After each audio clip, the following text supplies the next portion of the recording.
it is siloed based on professional objective at that point. So, for example, if they're checking emails, it's fully siloed. So the only application the operating system and the kernel sees is the email server.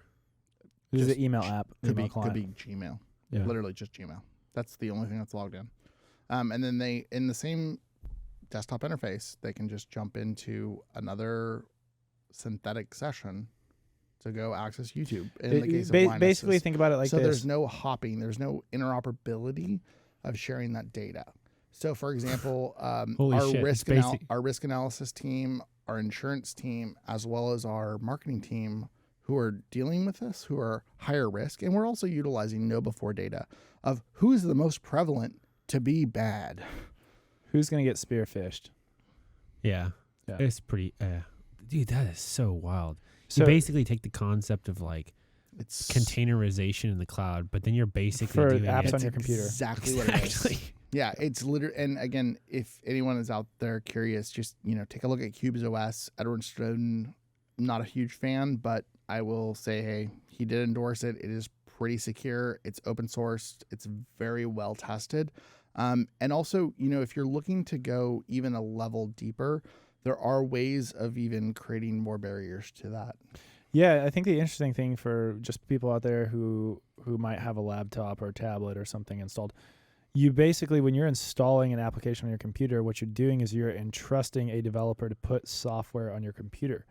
Now, the more software you put on your computer, the more pieces of the more applications and the more third-party software you have that has access to the physical hardware on your device. Absolutely. And also potentially all those sensors. That's a lot of data. Yeah, it's a lot of data.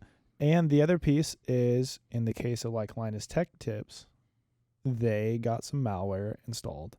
The malware essentially went and jacked the session from Chrome. Okay, so for specific URLs. Yeah. And again, it was a screensaver file. Renamed as a PDF. If you hovered over it, you would have noticed it literally said file type screensaver.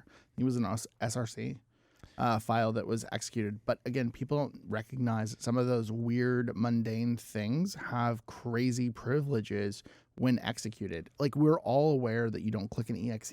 Again, simple. But when people are disguising it, it's like, oh, yeah, screensaver. This seems weird. The common person is not going to know. And you think about it, like, that's hacking.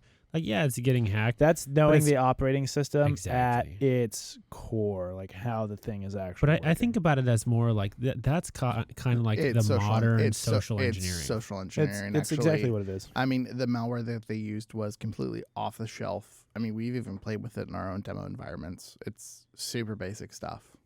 Yeah, and it's more about, being clever and being creative. Correct, right? which is where ChatGPT is a big threat to people that don't know how to speak English very well, that are outside of what I would consider U.S. jurisdiction and allies, and they're able to kind of have free reign over it, which is such an odd place to be now that they're quote-unquote literate and have no bounds for prosecution. Yeah, and what you're really getting at here is, like, for example, my grandparents... Using the tool to create something malicious for you. Hold on, Curse. Exactly.